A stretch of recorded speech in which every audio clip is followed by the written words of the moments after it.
everyone. In this class, we'll learn about the platelet and their functions. Role of platelets in hemostasis. Hemostasis is nothing but arrest of bleeding.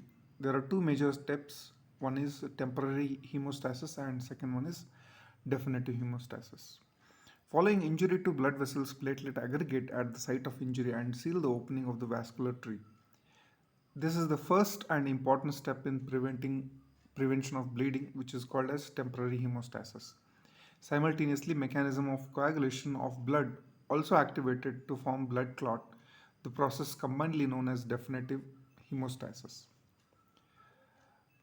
Though platelet is essential for temporary hemostasis, it is also contributes to blood coagulation and clot retraction.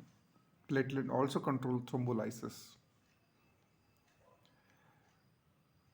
Immediate hemostasis following vascular injury is achieved by formation of the platelet plug, so called as platelet thrombus at the site of injury. As platelet thrombus can be washed away unless supported by clot, this is called as temporary hemostatic plug. Temporary hemostatic plug formation depends on adhesion, platelet aggregation, and release reaction. The damage to the blood vessel exposes the underlying portion of the vessel wall that are normally concealed from the circulating platelets by intact lining of the endothelium. Platelets have a high affinity to adhere to the exposed vascular wall, which is called as platelet adhesion. Especially exposed collagen and von Willebrand factor in the injured vessel wall attracts platelets as platelets have receptor for them on their cell membrane.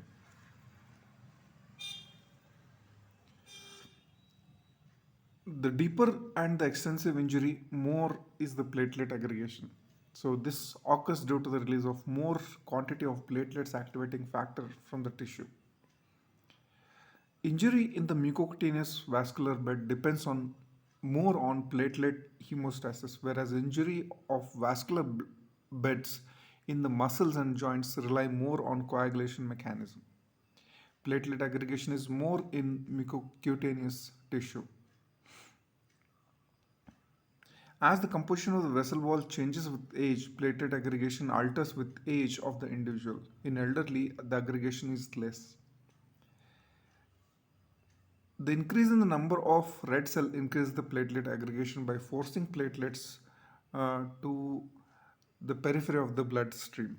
So this is because red cells disproportionately occupy the axial region of the blood and the blood vessels, pushing the leukocytes and thrombocytes to the vessel wall.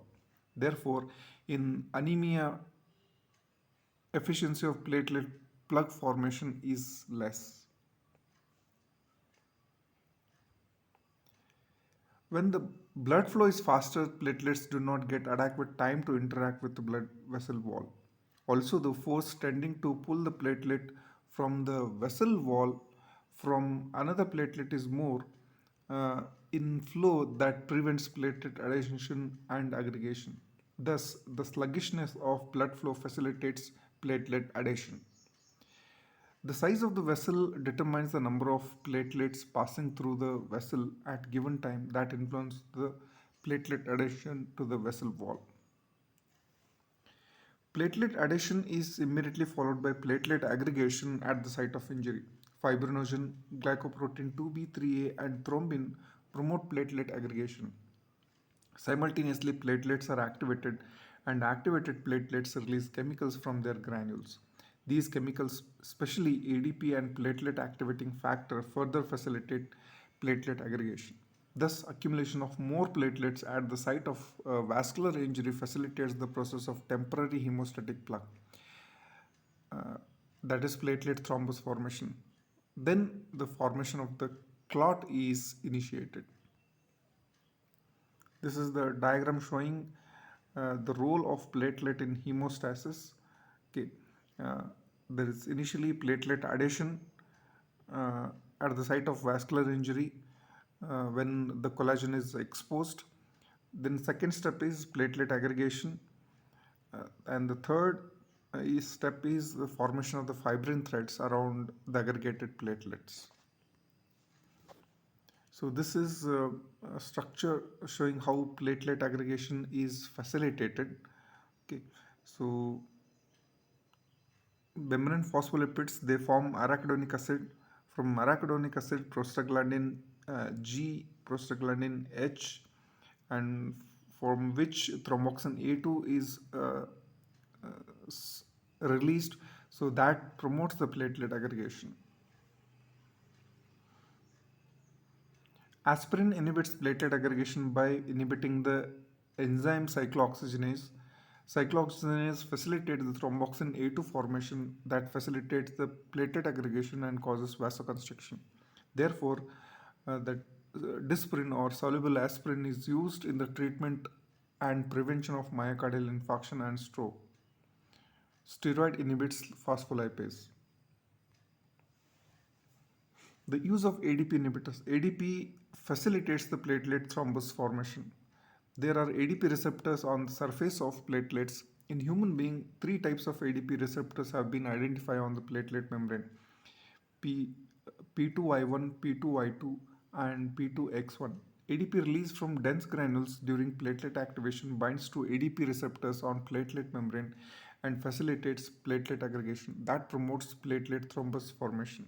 Hence, inhibitors of ADP receptor antagonists that prevent platelet aggregation have been clinically tried in the prevention of myocardial infarction and stroke that occurs due to the platelet thrombus obstruction, uh, that obstructing the blood flow in the concerned tissue. Addition of platelets to damaged vessel vascular endothelium activates the platelets. Polymerization of microfibrillar actin occurs in activated platelets that results in pseudopodia or spicules formation. Platelets are also activated by tissue factors and chemicals released from granules of the platelets, especially the PAF. Thrombin and ADP also promote activation. The activated platelets release various chemicals from their granules to exterior via canalicular system. The process is called as release reaction or platelet release or secretion. So these are the factors influence platelet adhesion, aggregation, and activation. The factors which promote aggregation and activation are ADP, PAF, thrombin, serotonin, thrombospondin, fibrinogen, von Willebrand factor, immune complexes, plasmin, TPA, damage to the vascular endothelium, and slowing of the blood flow. Which inhibits aggregation and activation is fast blood flow, prostacyclins, nitric oxide, and inhibitors of thrombin generation and its action.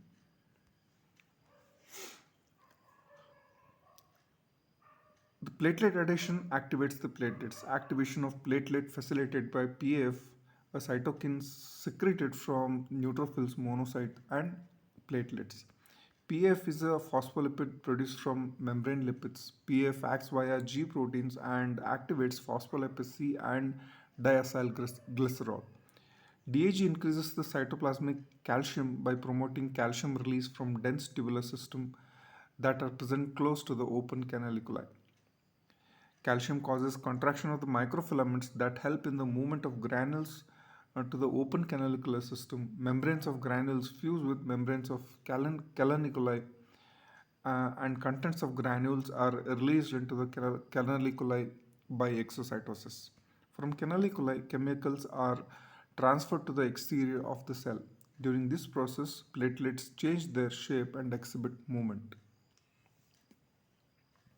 Formation of DAG activates the enzyme phospholipase A2, which converts membrane phospholipid into arachidonic acid.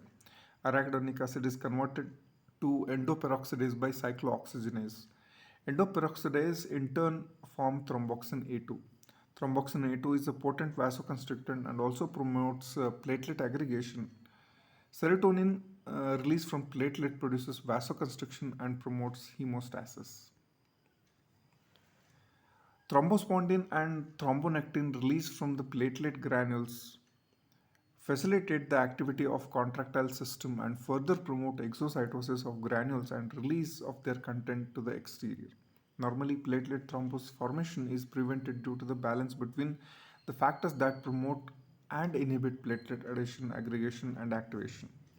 Alteration in this balance even without vascular injury, leads to intravascular platelet thrombus formation resulting tissue infarction. Other hemostatic functions of the platelets, like they have a role in blood coagulation. Activation of platelet leads to increased platelet coagulant activity. Platelet factor 4 acts as a cofactor for blood coagulation. Platelet synthesizes coagulation factor 5 and factor 9. Platelet phospholipids present in the platelet surface accelerate the formation of 5, 7, and 11. Uh, the 5 factor 5 activated 5 is essential for conversion of prothrombin to thrombin.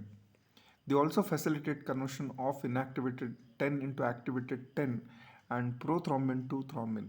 So thus platelets accelerate thrombin formation. Its role in clot retraction. If platelets are present in the clot, uh, in a test tube, within minutes to hours, the clot contracts, excluding a very large fraction of serum. So this is called as clot retraction. Platelet philopodia extends into fibrin clot and fibrin strands stuck with philopodia. Thus, shrinkage of platelet with uh, contraction of philopodia causes internalization of the fibrin that causes clot retraction. In vivo, the phenomenon akin to clot retraction is the consolidation of the thrombus, which not only firmly seals the opening of the injured vessel but also facilitates wound healing. Clot retraction also prevents the process of thrombolysis. Platelet deficiency prolongs the clot retraction time. Its role in thrombolysis. Role of platelet in fibrinolysis is complex. Both profibrinolytic and antifibrinolytic actions of platelets have been demonstrated. Thrombospondin, TPA, plasmin that are profibrinolytic are synthesized and released by platelets. However, antifibrinolytics like plasminogen activator inhibitor 1 and alpha 2 antiplasmin are also secreted from platelets. Platelets, by causing clot retraction, decrease the efficiency of thrombolysis. It appears that antifibrinolytic effect of platelets predominate over their profibrinolytic effects in vivo as platelet-rich thrombus is known to resist thrombolysis. Role of vascular wall in hemostasis. Vascular endothelium plays a very important role in hemostasis. Endothelial cells of blood vessels synthesize certain substances that are inhibitory and substances that have facilitatory influence on hemostasis. These are some of the inhibitors of hemostasis. That is, the endothelial wall synthesize certain substances which have inhibitory influence on hemostasis. These include thrombomodulin, protein S, heparin-related substances, prostacyclins, and tissue plasminogen activator. So here the balance between uh, the factors which favor hemostasis, which inhibit hemostasis. The factors which favor hemostasis are vasoconstriction, synthesis of tissue factor, von Willebrand factor, and platelet activating factors. Whereas the inhibitory hemostatic factors are synthesis of thrombomodulin, protein S, prostacyclin, tissue plasminogen activator, and heparin-like substances. Inhibitors of hemostasis, thrombomodulin. Binding to uh, thrombomodulin to thrombin causes activation of protein C. The protein C inactivates factor 5 and factor 8 and is a potent inhibitor of coagulation. Protein S is cofactor for protein C. The deficiency of protein C or protein S is associated with tendency towards thrombosis. Heparin and heparin-like substances on the surface of endothelial cells potentiate the action of antithrombin. Prostacyclin, a prostaglandin synthesized from the endothelial cells, produces vasodilatation and also inhibits platelet aggregation. Plasminogen activator. Endothelial cells also synthesize tissue plasminogen activator which converts plasminogen into plasmin and activates fibrinolytic system. Certain factors, they are going to promote the hemostasis. Tissue factor or thromboplastin activates the extrinsic mechanism of coagulation. One bilirubin factor mediates addition of platelets to subendothelium. Platelet activating factor induces aggregation of the platelets. Another vascular factor promoting hemostasis is contraction of the vascular smooth muscle of small vessels following injury. Subendothelial collagen promotes platelet adhesion and also activates factor 13. That that is uh, the factor of intrinsic pathway. So there are some tests which are going to assess the functions of platelets. One is platelet count. The decreased platelet count is associated with prolonged bleeding time. Though the normal count of platelet is 1.5 to 4 lakhs per cubic mm of blood, significant prolongation of bleeding occurs when platelet count is less than 50,000. That is critical count. Platelet count is not routinely ordered in clinical practice. However, for assessing integrity of hemostatic mechanism, especially the diagnosis of the bleeding disorder, platelet count is must. Bleeding time assesses the integrity of platelets. Bleeding time is routinely assessed before any surgery or dental procedure. It is prolonged in thrombocytopenia and thrombasthenia.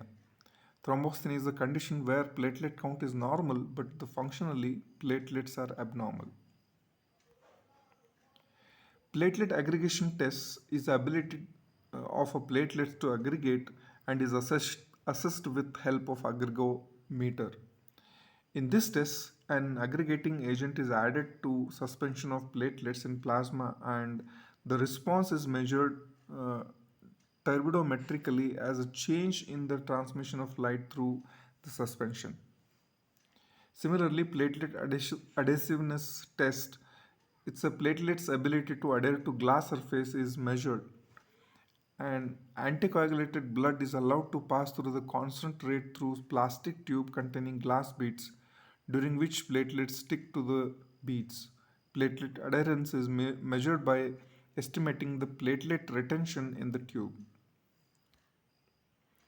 Clot retraction time is when the blood is collected with the anticoagulant, clotted blood retracts, and 50% of the retraction occurs by the end of 1 hour. Clot retraction completes at the end of 18 to 24 hours. When retraction is less than 50% in 1 hour, thrombocytopenia or platelet malfunction is reported. Common platelet dysfunctions are idiopathic thrombocytopenic purpuritis. A primary autoimmune purpura characterized by thrombocytopenia which usually occurs due to the formation of antibodies against platelets. Antiplatelet antibodies get attached to the platelet membrane glycoproteins and these platelets are phagocytosized in spleen resulting thrombocytopenia. This diagram showing a pathogenesis of ITP, where you can see the uh, antibodies against against the platelet antigens are seen, which are going to destroy the platelets. There are two forms of ITP. Childhood ITP, it is common but less severe and occurs equally in both the genders that usually resolves spontaneously over 6 months. Adult ITP is less common, occurs predominantly in females. The common feature of the disease is bleeding that usually occurs spontaneously. The skin is the commonest site of hemorrhage exhibiting petechiae or ecchymosis. Bleeding occurs from mucous membrane in the form of epistaxis, bleeding from the nose, or bleeding from the gums. Diagnosis is made by demonstrating uh, thrombocytopenia, anemia, and antiplatelet antibodies in this patient.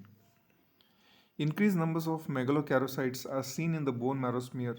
The treatment consists of administration of corticosteroids and splenectomy.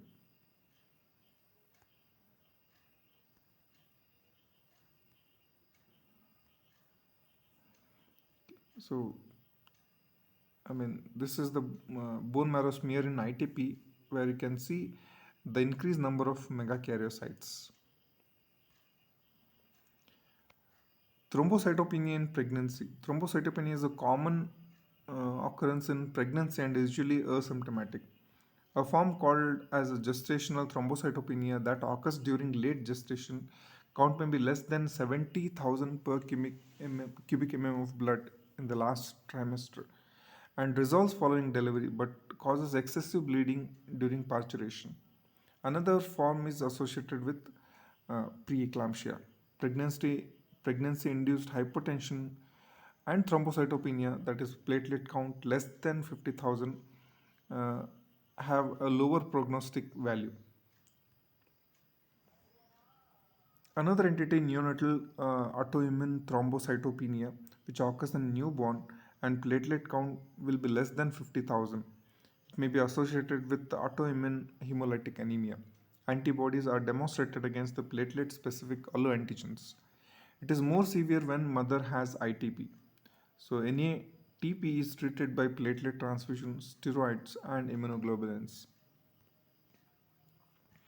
Thrombocytopenia in viral infection. Thrombocytopenia is a common in viral infections like dengue fever, chikungunya fever, and swine flu. Platelet count is considered to a prognostic markers in dengue fever. In dengue hemorrhagic fever, deficiency of platelet below 20,000 per cubic mm of blood leads to intracerebral hemorrhage and has a bad prognosis unless immediately treated with intensive uh, care. So, this is in brief about the platelets and disorders related to platelets. Thank you.